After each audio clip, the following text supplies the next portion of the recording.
Tonight on CTV News, sighs of relief for both sides of Christchurch. New sports complexes get the green light.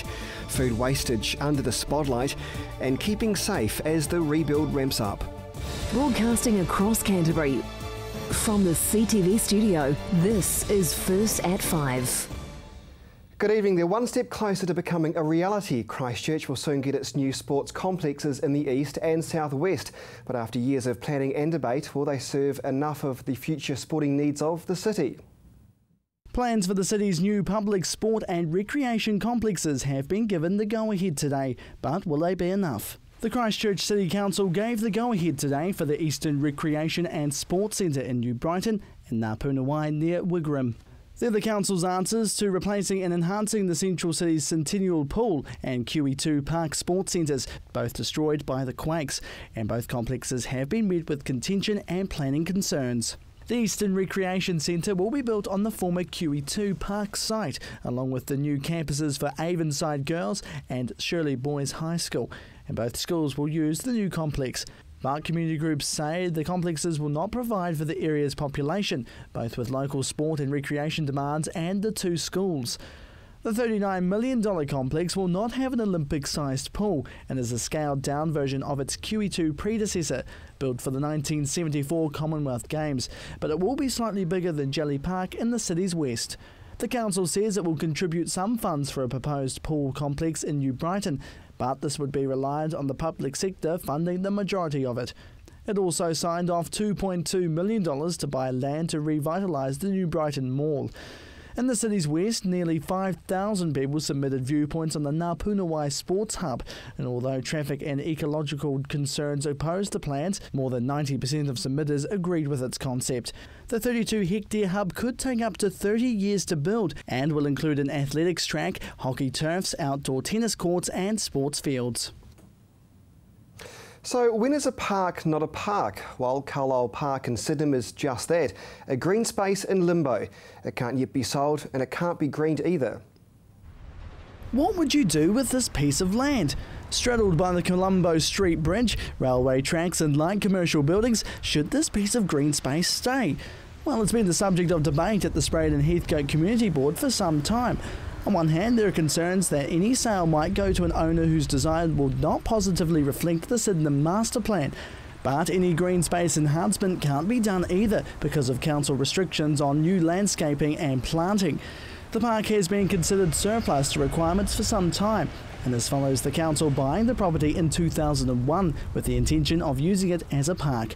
A catch-22 for any prospective buyer and the Sydenham community. It can't even be sold because further investigations need to take place, which will have a look at the possible alternatives for the land.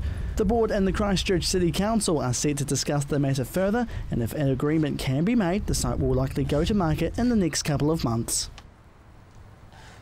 Don't throw out your food. It could save you a lot of cash. That's the message from the region's councils after a month of investigating your household waste, and the results are in. Do you waste food? Well, if you do, it's probably costing you twice as much as you think. New findings show the average Christchurch family wastes more than $560 on discarded food each year. On top of this expense, the Christchurch City Council says another $1.9 million is wasted by residents each year because people are throwing out unused food and general waste instead of in the green waste wheelie bins. The council is one of many around the country currently surveying residents and checking the contents of their bin waste. So far, it's estimated $827 million of food is wasted nationwide every year. That's enough to feed lunch to the nation's school students for 3 years, or everyone in Dunedin for 2. The council's Love Food Hate Waste campaign is trying to significantly reduce landfill waste. Currently, 11,000 tonnes of food is thrown out in Christchurch alone, and nearly half of all of Ashburton's curbside rubbish collection is made up of, you guessed it, food. The campaign is suggesting some new food-saving techniques, such as storing bread in the freezer, keeping potatoes in the dark, or taking leftovers for lunch. Another option could be adding them to meals and stewing fruit and making smoothies to save waste. Well, it's that time of the year when Canterbury students are given a whole lot of responsibilities. For 2 days, they represent countries from across the globe. Marcus Gibbs explains. It's an intergovernmental organisation with roots spanning 70 years, but here in Canterbury this United Nations debate is more of a practical lesson for students than a way to prevent another world war. It's really good for them, and they just start to understand why negotiation takes so long, and maybe why the UN takes such a long period of time to maybe pass resolutions and to make actions to, say, stop wars and other atrocities. More than 200 secondary school students from around Canterbury have come together for the global discussion, forming a UN General Assembly. During the event, each student represents a different country, state or non-governmental organisation. Of course, there are the big players, China, the United States and even New Zealand, but there are also smaller countries like Africa's Benin. A lot of these delegates here, they don't really have necessarily an idea of what's going on outside New Zealand, and for them, basically it broadens their horizons. They get to understand what else is going on in the world. Despite some of the students only recently learning their selected country existed, the debates have been strong. It's just representing a different perspective that is very different to their own. So we have a delegate representing North Korea at the moment, so obviously that's a very different perspective to represent. The students are doing great. They're managing to represent their country's best interests without bringing the world to war. Success. So it's giving you the opportunity to learn how to form your own opinions and what we can also do about these opinions and implement them in the future. I felt like I've taken it in my stride and really tried to look at it from Russia's perspective, which I guess can sometimes be difficult being a Kiwi born and raised. As the world becomes more and more automated with new technology, one topic that was fiercely debated revolved around keeping jobs from being lost. One of the questions that we were discussing today was whether to implement rules that restrict family sizes, so that was obviously very interesting to debate from the perspective of China. It's been a great learning experience for all of these students. Before I ever attended these events, I wouldn't have had a clue what sanctions were or why they were used in foreign affairs, but basically they just start to understand more and more about basically how foreign affairs works. This popular event is in its 13th year and will repeat in Wellington in July, with schools across the country debating. A truly diverse discussion is sure to break out. Let's just hope Caitlin's students avoid any international incidents. Marcus Gibbs, CTV News. Fantastic stuff. Well, still to come, the Crusaders plan to get back into winning form.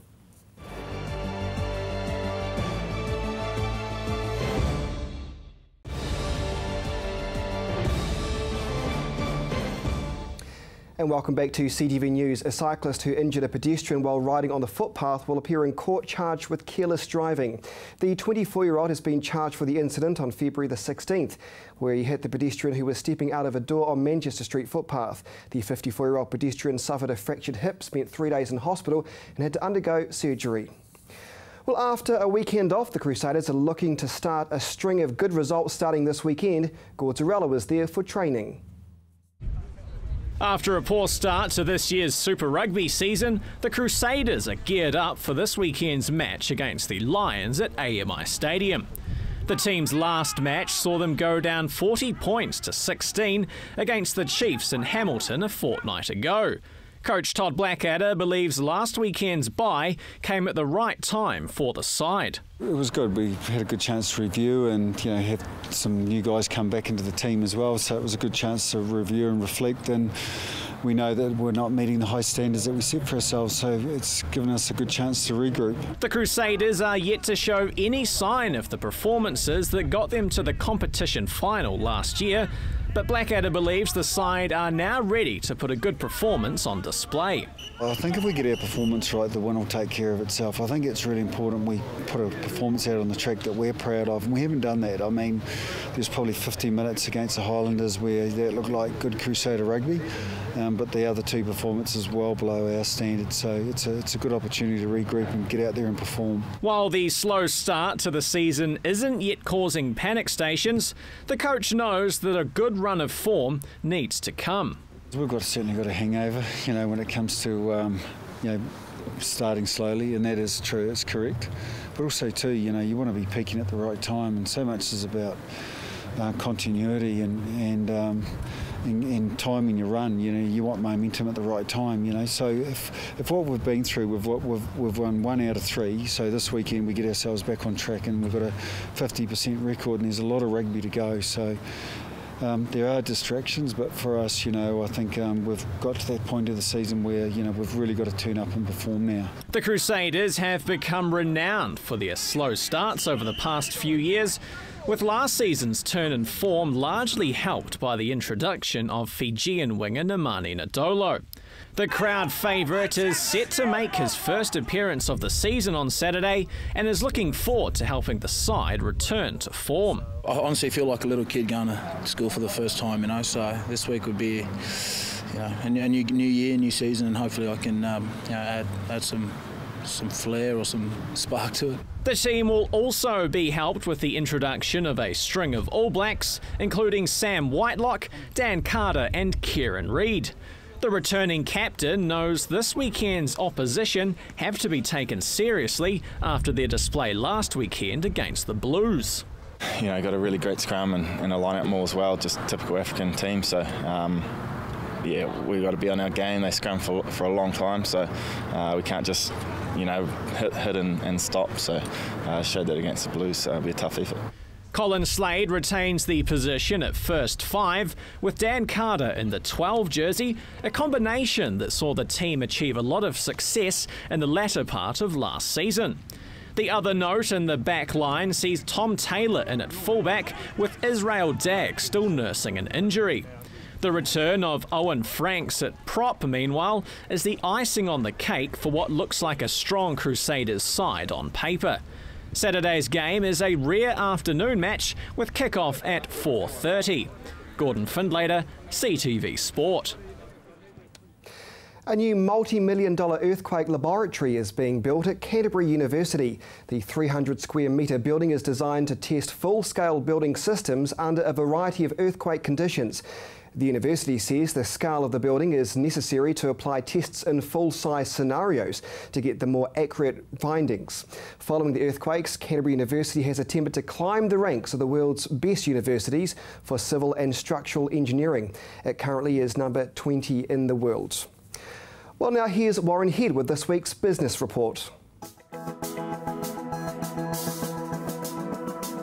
I'm Warren Head from headliner.co.nz. Earlier today, 9 a.m, in fact, the Reserve Bank Governor Graham Wheeler came out and he held the cash rate at 3.5%. So at home, the impact for you is nil. No change in the mortgage interest rates just yet. The problem the big bank has got, the central bank has got, is that if they do cut interest rates, they'll just reignite house prices in Auckland and things will charge away more out of control than they already are up there. Down here, the economy is growing by value terms, we're told, at the rate of about 10 to 11%. This is quite a phenomenal, probably historic rate of growth for Christchurch by value. And Southland had a big lift, about 11% as well. The rebuild, of course, strip out all those numbers and the national growth rate is still about 2.5%. So everything's on a nice, steady course at the moment. Currency coming down a little bit more quietly this week with the milk product scare midweek. The latest on that is that the big exporters do not feel they will suffer any impact. The Chinese are putting in increased certification at the border. They want a note now that says there's no 1080 trace in anything they've got. And here everything's encased in security screens so tight that we'll end up in one of the most remarkably controlled food safety environments on earth. So there will be a positive out of it if you can take anything out of this abhorrent situation. On the west coast, bad news coming up there. Solid Energy is essentially still functioning, cash flow coming in from the mines in Stockton, but the book is tilting badly. They badly need refinancing. The Crown says, no, don't look at us for that. So things are pretty unclear what the future of Solid Energy is. And really what's at stake there are jobs in Westport. 380 people work in the solid energy environment in those mines in the Bulla. So good luck to them. They've had a few kicks in the slat already, that town, and they certainly don't need any more. There will be a little impact, of course, if the coal trades dry up from the coast any more than they have. The port company here is still exporting coal, but on the bright front, we had some news this week that the first section, a 57-metre section of the Cashin Quay number 2, is complete. And by late April, it'll be up to over 100 metres. By the end of the year, it'll be at its 230 full length. And the big container ships are starting to come in and tie up there, so it's all positive for Lyttelton. If you live in Lyttelton, you're probably aware of this because there's 255 piles going down for the new quay, and the main pile driving of the big fellows, the 70-metre piles, aren't they huge, finishes this month.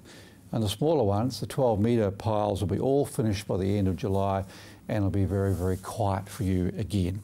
And just wrapping on a note related to the summer, it's been a brilliant summer, and Restaurant Brands has had the benefit of that. KFC prices are up over, the sales are up over about 11% for the fourth quarter, $67 million worth of burgers booked there. And the big winner was the season bucket. All those kids have been taken by their parents to the cricket or back from the beach. All of them are rockin' burger. So rock on in, grab one of those if you're on the way to the cricket this weekend. Cheers.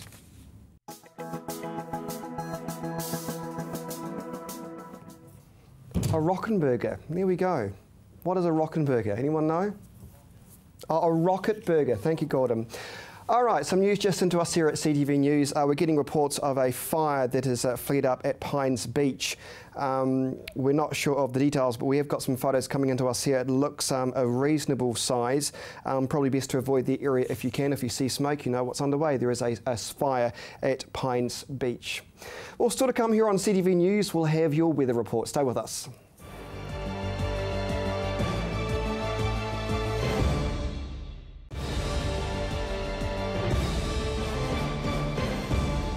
And welcome back to CTV News. With the rebuild happening in the construction sector booming, safety has been a concern across the industry. But from this week, the health of workers is also being targeted, and a new incentive is helping to get workers in good check for their big job ahead. Jared McCulloch reports. Health is the focus here at this worksite, with employees receiving free health checks and advice as part of a program through WorkSafe New Zealand. 25 Fulton Hogan workers took advantage of the health checks, informing them on the importance of staying healthy. And the project manager says it's all about improving the health and safety. So the van will be offering free health checks, just a mini health check of hearing, a quick blow into the peak flow meter to see how their lung function is, and blood pressure and grip strength. Also some education around occupational health, construction in particular. The construction company's safety manager says it's great to see this initiative being rolled out, and it's great for Fulton Hogan to jump on board. Fantastic. Fantastic as any workplace in Christchurch knows, when you see the drug van come up, it's really a negative thing, but this is absolutely positive, and the guys I've just spoken with the teams now, they're extremely happy about this.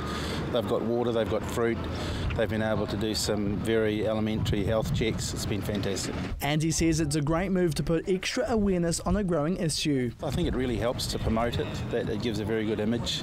It says that we're all out there together trying to make sure that we all go home safely together. So, no, it's very good. Donna says there's two main areas WorkSafe is focusing on. One in particular is dust-related problems. Like you might have your silica dust, your asbestos dust, you might have solvents, fumes, any chemicals that can potentially get into the atmosphere. So anything that anyone can breathe in, and noise, they tend to be the two top ones that we're seeing a lot of people getting sick or injured from with hearing loss. Statistics show up to 900 people die every year from work-related diseases. That's compared to around 75 who pass away in the workplace.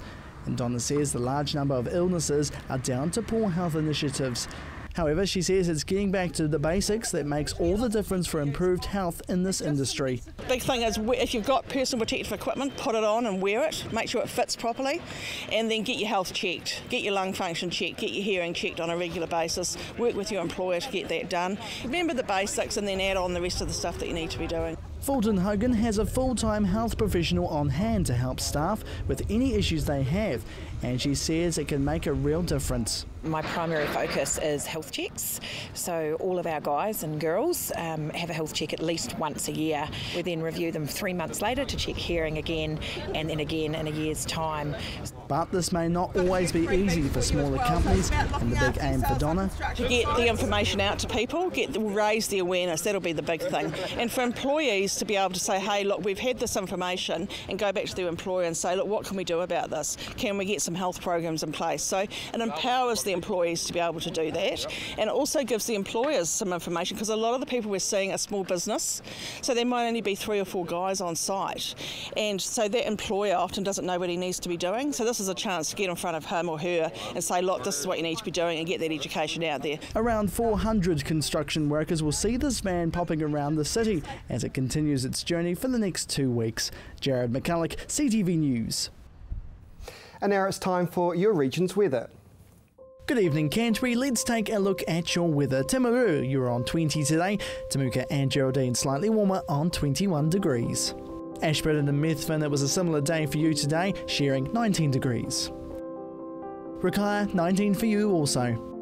Darfield, Leeston and Rolleston, you all shared a high of 19 today. Lincoln and Christchurch, you also shared 19 also. Over in Akaroa now, it was a warm day for you today with just a mild 19 degrees. Further north, Kaiapoi, Rangiora and Amberley, you all sat on 20 degrees today.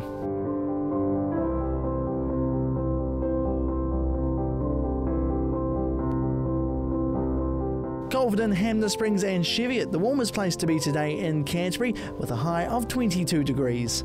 And at the top of the region, Kaikoura on 19. Let's take a look at tomorrow's weather now. It will be sunny periods at first for Timaru, but high cloud will increase throughout the afternoon with warm northerly winds. There will also be some southwesterlies and showers developing during the evening. Your low tonight is 13, tomorrow's high 27 degrees.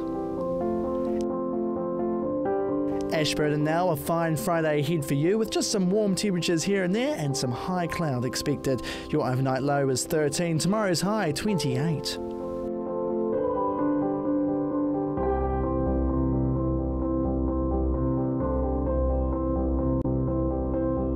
Taking a look at Christchurch tomorrow, there'll be some sunshine at first, which is great, but that high cloud will come in later on in the day, but it will still be warm with just some light winds.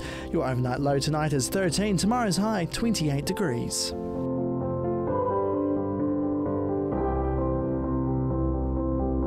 Kaikoura, a fine Friday ahead with you with some warmer temperatures and just some high cloud for your day.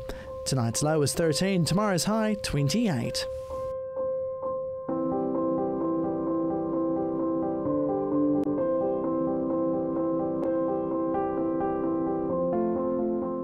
Taking a look at the other areas around the region now, Temuka and Geraldine, it'll be a fine morning for you with just some cloud coming through later on 27 degrees. Methven and Rakaia, very much the same for you, fine at first, then some cloud, 27. Darfield, Leeston, Rolleston and Lincoln, all of you sharing the fine weather in the morning, 27 your high. Over in Akaroa tomorrow, there'll be fine spells in the morning and then just some cloud creeping through in the afternoon with a high of 27. Kaiapoi, Rangiora and Amberley, expect the sunshine to come through at first, then some cloud later on, a bit warmer for you on 28. Culverden, Hamner Springs and Cheviot expect some fine weather tomorrow also, a little bit of cloud later on in the day, and 28 will be your expected high. Looking ahead for Canterbury now, it'll be mostly cloudy on Saturday with just some southwesterly winds dying out and northeasterlies developing later on and some cool temperatures expected. There'll be sunny periods on Sunday though with just some high cloud increasing during the day and moderate northeasterly winds. Expect some mild temperatures too. Looking ahead to next week now, there'll be some cloud on Monday and Tuesday with just some periods of rain here and there and gusty southwesterly winds. They may get stronger too. As for Wednesday, the showers will clear and the sun will be out. It'll be increasing all throughout the day. It's expected to have some cool southwesterly winds too. And that is your weather for Thursday. Thank you, Jared. And just a reminder, we're always here to hear your stories at CTV News, so contact our newsroom at news@ctv.co.nz. You can also watch the programme on demand at ctv.co.nz. And that is CTV News for Thursday. I'm off to get him a rockin' burger. Have a great night.